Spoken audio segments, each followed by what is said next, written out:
Sometimes you see something in a video game so shocking you think, I think I need a break from the keyboard for a while. Fortunately, there's AFK Arena, referring to Away from Keyboard, which is an RPG that combines strategy and addictive idle mechanics, recently hitting its 5th anniversary and surpassing 100 million players. AFK Arena is easy to play and you don't need to spend a lot of time in front of the screen, allowing you more time to recover from what you saw in a video game. I found myself hooked trying to collect its over 100 awesomely designed characters, featuring 4 races with heaven and hell camps. Get 250 free summoning opportunities by playing today, and an extra free summons just for watching this video. Download AFK Arena today and get a free gift code down below. Gore Box. Thanks to Mr. Bean 3737 for submitting this through Oddheader.com. Gore Box released in 2023 on Steam and Android by indie German developer F2 Games. The title is pretty fitting, as Gore Box is a sandbox game where players can run around inflicting as much violence as possible onto these Minecraft-looking characters with a variety of weapons and explosives. Though more off-putting than any bodily harm players can inflict on these NPCs is a crazy anti-piracy measure in the game, as players who want to play with cheats can do so by downloading a hacked client version of the game from a modding website, which is a pirated copy of hacks enabled with modifications to the removal of ads, which is the only way the game makes money on mobile. However, the developer can catch if these players are using one of these illegally hacked clients if they go into the online multiplayer mode logging into the game's servers, as the moment the game detects server-side that the player is making a modification to the game with a hacked client, the audio in the game will suddenly become muffled before, holy shit, the screen turns pitch black while slowly zooming in on a horrifying face who stares back at you as loud distorted audio plays and the message "What are you doing?" flashes in red, and then the game eventually crashes. That was pretty disturbing, which says a lot for Gore Box. Life is Strange. Life is Strange is an adventure game released by Square Enix, in which a teen girl Max discovers she has the power to rewind time, and must use her power to solve the mystery of the local girl Rachel Amber's disappearance from their small town Arcadia Bay. The adventure game was originally released as a series of 5 episodes, with the first episode coming out in January 2015. However, as the game's story and fascinating mystery had players on the edge of their seats, many just couldn't wait 2 months for the next episode to officially be released. An unfinished version of the game's second episode, Out of Time, leaked in February 2015, 1 month before it was officially released. The leaked beta wasn't too different from the official version, except for some bugs and some different choices for dialogue. However, those who played the leaked version may regret it, as the developers had some strong words for them in the next episode. As in the files of episode 3, data miners found a message from the character Officer Barry saying, "Since you know so much about episode 2, maybe you should tell me what's going on. I sure hope you're not proud of yourself for playing a leaked, incomplete game, and if you do it again, next time you roll through Arcadia Bay might be your last time. Choose wisely." Whoa, did Rachel Amber disappear from Arcadia Bay because she tried to pirate a game? Guess she didn't choose wisely. Ranama 1/2 Hiru Densetsu. Ranama 1/2 Hiru Densetsu, or Ranama 1/2 Flying Dragon Legend, is a Japanese adventure game released in 1991 for PC. The game is based on the anime and manga series of the same name, about a teen boy martial artist who turns into a girl upon touching cold water. Hiru Densetsu seems to have only been released in Japan, and I can hardly find any information about the game in English, except for a spicy discovery by pirates that may have you reaching for some cold water yourself. As in the files of the game is a screen that's programmed to show up if the disk ID of the game has been modified, meaning the player is using a pirated copy. If this is detected, the screen will show, holy sh**, a screen showing what appears to be Ranama showing all of his female form, saying too bad, huh? In a way, I don't know if this was much of a punishment for pirates, but I imagine most of them forked out the money to see the full game after seeing this. Manhunt. Manhunt is a stealth game released by Rockstar in 2003, in which you play as an escaped death row inmate who must make snuff films by hunting and killing gang members as brutally as possible. Like the premise suggests, this is one of the most controversial games of all time, getting banned in Australia and New Zealand, and even making some of the developers who worked on it uncomfortable. However, as over-the-top Rockstar went with the violence, they went even more over-the-top with the game's anti-piracy measures. At the time, Rockstar games had 2 layers of copyright protection, one secure ROM that made sure the original game disc was being used, used, and crack protection, which were authenticity checks hidden in the code to ensure that the game hadn't been modified. With Manhunt, Rockstar coded the game to become unplayable if these authenticity checks failed, with over a dozen game mechanics that are coded to break if piracy is detected. In the code, YouTuber Vadim M took a detailed look at all of them, including gates and doors that lock after opening them, health power-ups crashing the game, controls becoming disabled after 15 minutes of playing, broken saves, increased damage to the player, ammo that disappears on you, the list goes on. And just in case the pirate managed to find and disable all of these, 3 additional anti-piracy measures are in the code disabled by default, but disguised in a way to trick hackers into enabling them. However, those who pirated the game back in the day never ran into any of this, as they managed to successfully emulate the secure ROM disk check to bypass the copyright protection. Ironically, all of these traps set for pirates never saw the light of day until 2010, when they were discovered not by pirates, but by players who purchased the game on Steam. As for some reason, when making the game available digitally, all Rockstar did was get rid of the disk protection, which turned on all the game-breaking traps hidden in the code, making Manhunt more closely resemble one of the most violent movies ever made, Home Alone 2. The game is pretty much unplayable unless it's paired with fan-made patches that fix all of the game-breaking measures. Why Rockstar still hasn't fixed these issues is unknown, though maybe the traps were coded so well that even the developers don't know how to turn them off. How the hell Rockstar has managed to sell a broken game on Steam for 16 years without issue is the real question of this mystery. The Talos Principle. The Talos Principle is a puzzle game released in 2014 on Windows and Mac and later on mobile, PlayStation 4, Xbox One, and Switch. In the game, you play as a robot tasked with solving puzzles in order to progress through the environment, all while asking existential questions such as, can a robot become human? Talos Principle was made by the Croatian developer Crow Team, who also made the game Serious Sam, which has one of the craziest anti-piracy measures in a video game. As in Serious Sam 3, giant unkillable humanoid scorpions will chase around and attack players within 5 minutes of booting up a pirated copy of the game, which was supposed to make the game unbeatable for pirates, or at least those with arachnophobia. That is, until the scorpions became so popular that speedrunners decided to challenge themselves by beating the game with the scorpion. Though good luck to pirates trying to get out of the trap that Crow Team set up for them in the Talos Principle. In the game, players use several elevators to travel to different levels, unless you're using a pirated copy, in which case one of the elevators will randomly stop mid-travel a few hours into the game, trapping pirates inside. Well, that sucks. First arachnophobia, now claustrophobia. Crow Team seems to be playing with everyone's worst fears with their anti-piracy measures. Guess the only way to get out of this mess is to buy an actual copy of the game.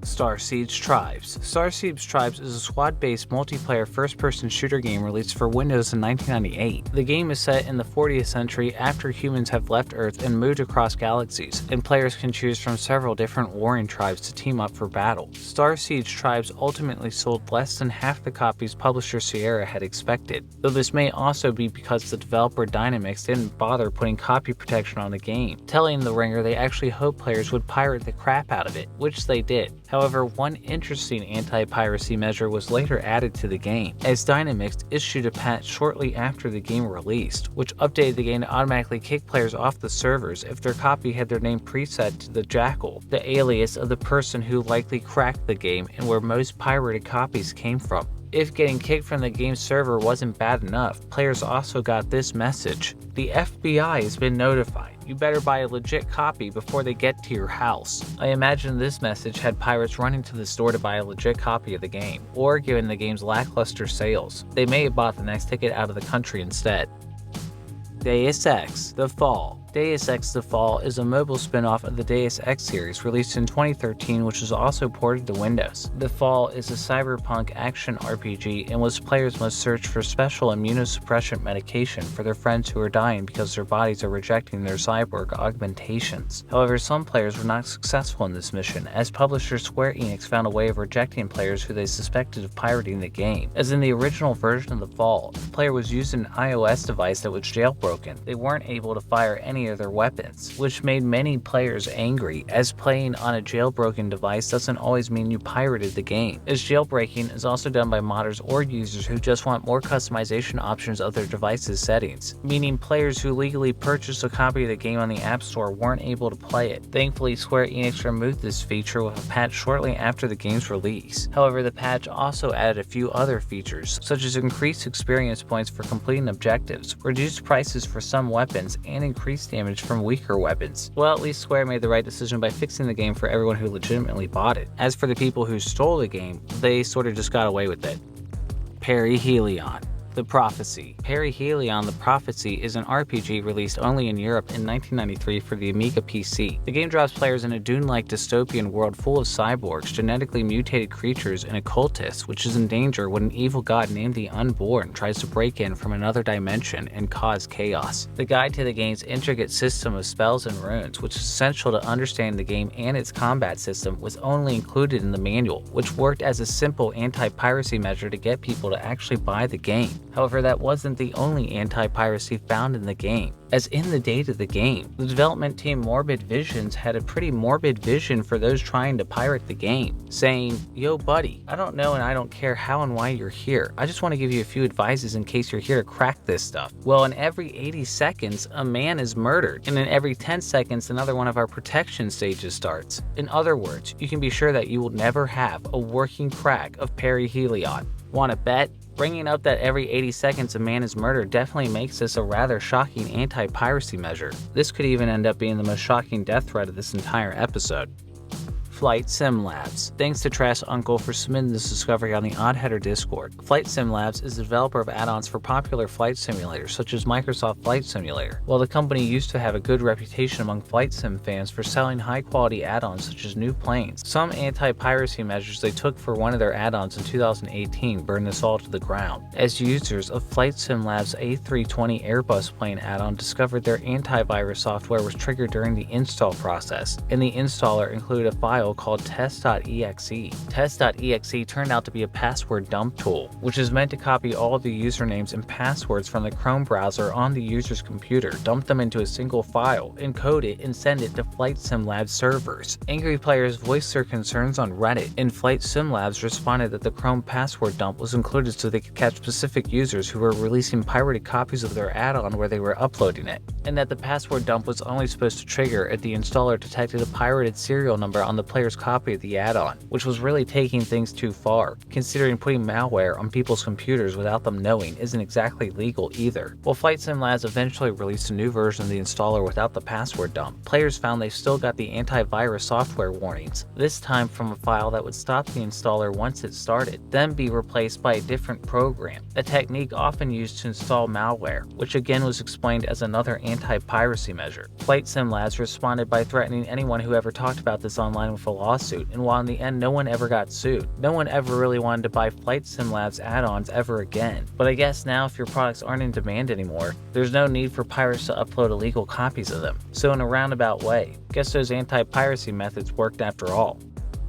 Rabi-Ribi. Rabi-Ribi released in 2016 by indie Taiwanese developer Crest Spirit, being partially funded through Indiegogo. The game is a bullet-hell Metroidvania in which you play as the pet bunny turned human girl Arena, who explores the magical island of Rabi-Ribi, where bunnies are worshipped in a quest to find out how the hell she became human in the first place. However, those rushing to see the bunny girl should think twice before ripping an illegal version of the game, as Rabi-Ribi has quite an unexpected anti-piracy measure hidden in its data. In the data of Rabi-Ribi is a fake DLC planted by the developers which normally can't be obtained. However, if the player is using a Steam emulator rather than an official copy purchased on Steam, they can auto-download all the DLC at once without paying for it, which also happens to download the fake DLC. Once this anti-piracy DLC is triggered, it automatically opens the Steam store page for Rabi-Ribi in your internet browser, one tab for every frame that you have the game running, which opens up hundreds of tabs at once, making the pirated copy literally unplayable and most likely crashing your computer. Damn,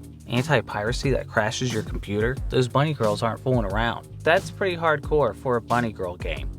And thanks again to AFK Arena for sponsoring this video. AFK Arena is a hugely addictive, super high quality idle RPG with beautifully designed characters and super smooth mechanics. AFK Arena is introducing a new faction, Draconis, with 2 highborn heroes and several more heroes who come with a unique ability, Scale Manifest. You can acquire one of these heroes as soon as you play the game and join the event Winged Sojourn, which allows you to complete a series of challenges with your new highborn Draconis so they can join your squad. With the Draconis comes a new look, new dungeons, new king towers, new bosses, and new storylines as you explore the secrets of the dragons. But don't just take it from me, AFK Arena is a huge hit, recently surpassing its 5th anniversary and 100 million players. Download AFK Arena today, and in celebration of the game's 5th anniversary, you'll get 250 free summoning opportunities and an extra 50 free summons just for watching this video. Download AFK Arena today and get your free gift code down below.